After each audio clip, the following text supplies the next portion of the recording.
sleep, wondering which way to go. But all roads are dark through the valley, and I'll learn to walk them alone. All right, so American Siren is the album that we're talking about. It came out in the end of October, right? That's right. It came out October 29th, right before Halloween. It's sort of very witchy timing. I love it. Yeah, so it's been out now for almost a month. Yep. And so what did you do on the day? Did you have a Halloween party or anything? No, I was actually traveling on the day it was released. I woke up in Colorado and flew to New York City to play my gig, and so I was in the air for a lot of the day, such as the life of a touring musician. But it was really, really exciting, and a lot of there was just so much love in the world from my fans, and also a lot of press was kind of rolling in on the day of the release, and so it was like such a whirlwind of a day. Right. So it's not your first album, but it's your first album on Oh Boy Records, the John Prine label. So that is right. That's pretty exciting. So tell me how that came about. It came about very, very specially. I wrote a song during the height of the lockdown last year called "The Time for Flowers" and released it. And it was meant to be a song of just hope in a dark time. Right. It found its way to Jody Whelan, who runs Oh Boy Records in Nashville, Tennessee, and that's John's label. Yep. And he sent me a message on Instagram, actually telling me how much he loved the song. And this is about 6 months after it came out. And it was December of last year. And he was talking about what a fan he is of my music, and said, we really love you here at Oh Boy, and we'd love to help you release a record if you're ever interested. And it just so happened that I was almost done writing the songs for American Siren, right, and that I had lined up a producer and a studio. And so when I got that message from him, I was really prepared. I was really ready. And I responded back and said, actually, I have like a record in the pipeline and I'm ready to go. And I would love to talk to you about working together. And so we ended up having some lovely conversations over Zoom because they're in Nashville. I'm in Colorado. Yep. And really just connected and had the same philosophy about music and what matters most in the music business. And I'm a huge John Prine fan. I have been right. for many years. And so it meant so much to me to connect with them. Yeah. And it just felt like a really natural partnership. And so I signed my record deal in early April, right before I went into the studio to make the record. Cool. Yeah, we were lucky enough to have John Prine here just a couple of years ago. We saw him, it was like, oh, thank goodness, especially since he's no longer with us, and makes it extra special. And yeah. My understanding is your song "Cheap Seats" is written about seeing him and Bonnie Raitt performing together. Is that right? I'm in the cheap seats, watching the big show, hoping that one day I'll look back and know that every big dream and every hard prayer and every long road would deliver me up there, singing for the cheap seats, singing for the cheap seats. Yes, that's right. I got to see I got to see John and Bonnie play together at the Ryman in the fall of 2019. And for those of you who don't know, the Ryman is a really special venue in Nashville, Tennessee. It's an old church, yep. and it's a historic venue. It's where the Grand Ole Opry used to be based, yep. And still sometimes does shows out of the Ryman. It's the venue to play. It's the place to play. It's called the Mother Church of Country Music. And so I saw them one night, and I had purchased a ticket, but I purchased one of what I call the cheap seats. They're cheaper tickets because they're an obstructed view seat, yep. because there's like a column in front of you. Yep, I've been there. Yes, exactly. And so I had one of the cheap seats to see my heroes on stage, and it was such a special night. And so that I went home and I wrote Cheap Seats pretty much right away. Nice. Very good. Now I read a quote that says that the new album is bigger, riskier, and more expansive. is that an accurate quote? And if so, what does that mean? Yeah, I'm pretty sure I said that. So Okay. We're gonna I'm hold you pretty to sure it now. those were my words. Yeah. So certainly on a production level and instrumentally, that's really what I was referring to. Uh-huh. I tend to write songs that have a pretty traditional country and folk form. And so I wanted a producer who was going to push me deeper sonically, to a place that felt a little bit more inspired and not quite so traditional in the forms. There's still a lot of homage to traditional forms, like the bluegrass song at the end of the record, Old North Yep. State, is really like fun, just straightforward bluegrass. Yep. But especially on Things You Learn the Hard Way and If Trouble Comes a Lookin' and Old Gods, like we did some really different fun production things. Every Day in Faith, I really wanted to feature the instrumentalists who are playing on this record. So while it is still a singer-songwriter album, while my voice is still the most important thing you'll hear on a track, Front and center. Yep. yeah, front and center. I really wanted to showcase the musicians. Right. And I think that we did that with a lot of sort of beautiful instrumental improvisation. There's actually a lot of improvisation in the studio that we captured on the album. Right. So in particular on Old Gods and Every Day in Faith and Things You Learn the Hard Way, you're going to hear a lot of things that were completely intros and outros that were completely improvised. Cool. And we were pressing record and they just worked. Cool. And so it was a lot of fun. So was the album produced by a guy named Jason Richmond? That's right. Yes. So what exactly did he do to get this thing happening?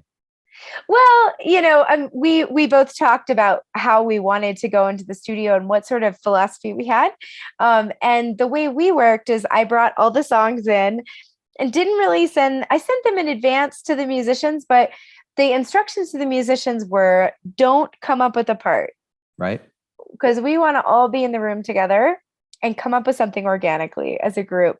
And so that's what we did. We would stand in the middle of the room, and it was recorded in a old church that's been transformed into a music studio.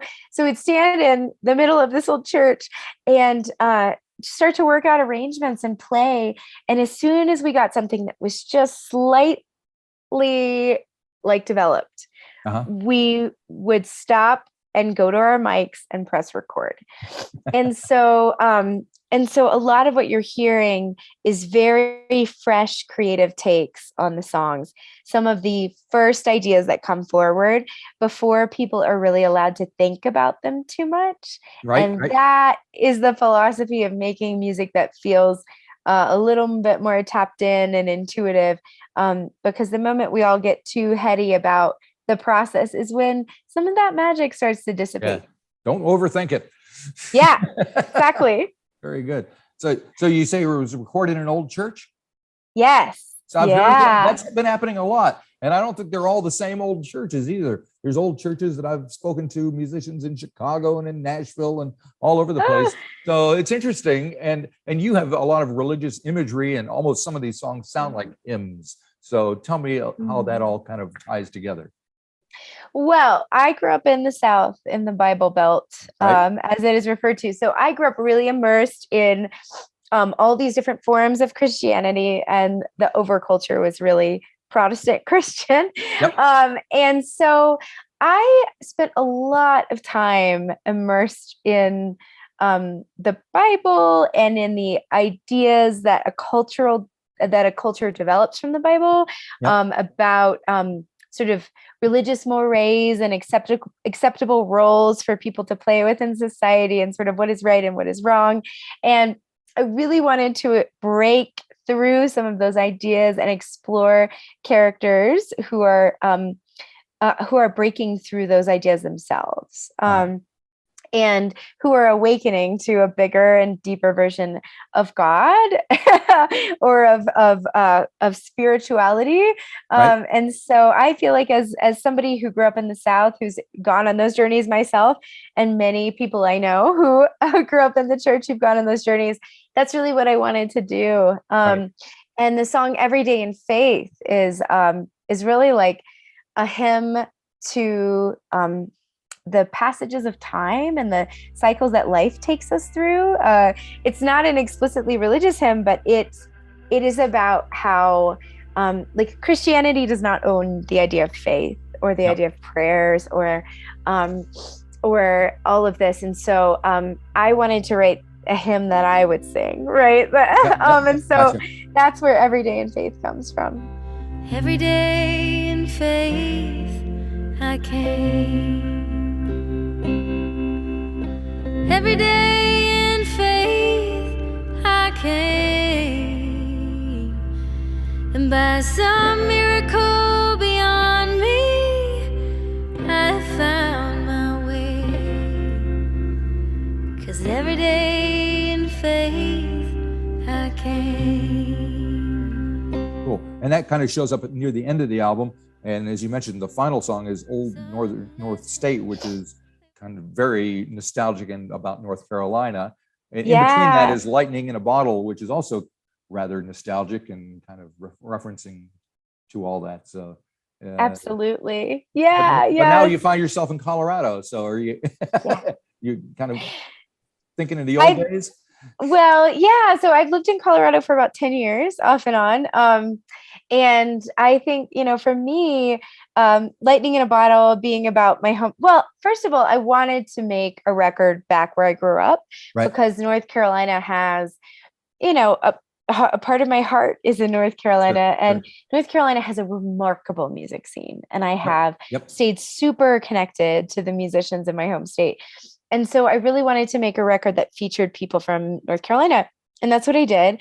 And then Lightning in a Bottle is really nostalgic in a lot of ways for like the places where we experience like our first love and our first heartbreak. And so it's a way of like revisiting the past. It's really that song of nostalgia, and certainly a big part of my heart is still there. And, my heart is in a couple different places in this world. And right now it's currently in Telluride and has been for about 10 years. Yeah. Yeah. Very cool. Very cool. How did you pick Telluride as the place to be?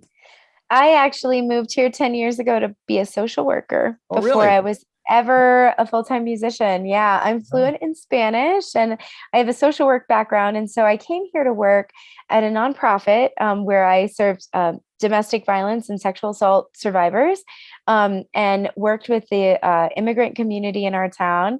And that's what I did for several years. And then started pursuing music full-time after that. And so, but I really made my home here in these mountains. And this has been the community that saw me at the most nascent stages of my music career and have cheered me on ever since. And so this is home for me. Very cool. Very cool. Now you have a song on the album called Hometown Hero, which kind of addresses some serious issues, which may kind of stem from your previous work now. So our hometown heroes in the news today. The flags are flying at half-mast. We buried you on a clear blue All Saints Day to the lonesome sound of trumpet playing taps. Well, Hometown Hero is actually about my first cousin, James, who served in the military. He was an Army Ranger in Afghanistan. And he died by suicide 2 years ago. And my family was really open, his immediate family and his wife. He left behind a wife and 3 young children. And his family and his wife were really, really open about how he died and what he was struggling with. And it was a remarkable thing that they were so open about it, because there's, I think it's going away, but there's always been some stigma around suicide. And there are families who don't want to talk about that at all. And so I was really grateful for their courage in sharing his story and everything that he had struggled with. And I wanted to tell his story. It's been 2 years since we lost him. I felt like it was really important to tell his story because suicide is actually the #1 killer of veterans in the United States. And so it is this sort of hidden cost of war. And when he passed away, there was the Army sent somebody to help be like to help assist the family during the Sure. memorial and the service. But in some ways they were also there to control the narrative a little bit. Sure. And so I think that this is something that obviously there are many people in the leadership in our military who care deeply about veterans and their mental health and those who are dying in this way. Yep. But the system itself depends on signing young people who don't really know what they're getting into to go into active combat overseas. And it depends on this naivete. And it depends on these young people, and it costs these young people their lives, and it costs their family, their loved ones. Not only obviously on our side, but in these combat zones. And so for me, this is like the unspoken cost of war that isn't talked about. And I wanted to talk about it because country music as an industry absolutely romanticizes the military and is just like stars and stripes, patriotism, nationalism, all glamorized and all romanticized. And I've met many veterans and know and love veterans, and not a single person I've ever met who was an active combat has a glamorous or romantic view of what they've done and what they've been a part of and what has happened and all the people they've lost and what they've had to pay and endure. And so I thought it was time for country music to have a different song. Yeah. Well, talk about controlling the narrative. It's interesting. We have a suicide problem here in New Zealand as well, but it's not with veterans. It's usually with young people. But whoever it is, they actually have a law that in the newspapers, they can't report the cause of death if it's a suicide. Oh my God. So you kind of have to read between the lines. And of course, everybody does. And it's supposedly to keep copycat things from happening. But I don't think that's what happens. So I don't think anybody really knows how to deal with it properly, yet. I certainly don't have any answers to that, but no, it's definitely a problem. Yeah, I don't have the answers, but I know that sending 19-year-olds into active combat is not a solution. No, that's not going to help. And this isn't to say that they aren't making their own choices. But it's the war machine is really something that works in a lot of ways that are really damaging and destructive. And of course, they just withdrew everybody out of Afghanistan. Right, which is wild. I wonder how my cousin would have felt about that. Yep. I know that he, in some ways, he had a really complicated relationship to his experience in the service. He was really proud of a lot of the things he did. And he also was really traumatized by a lot of what he experienced. So I don't know how he would have felt about the withdrawal of the troops. I think it would have maybe been a very strange feeling. Yep. I sacrificed all of this, and for what? For what? Yeah. Like, why were we even? Yeah, it's a lot. It's really complicated. Yeah. Yep. Oh boy. Okay. Well, yeah. I mean, it's interesting so do you consider yourself a country artist? I think back in the day, I would have been a country artist. Not anymore. I don't think I would be considered mainstream country. But I think country music is like 3 chords and the truth. Right. Right. And so, absolutely. But I would call myself an Americana artist. And here's why. Americana in some ways is a catch-all. It is a catch-all. Well, it's a good catch-all, I think. Because it just brings all that stuff together under one. It does. And you don't have to make despair, this was this and this is this. It all kind of counts. Right. And I have a lot of influences from the folk world, from the country world, and from bluegrass. Right. And those are all pretty distinct. And so for me, they're all married on this record. And so I think that's why it's Americana. All righty.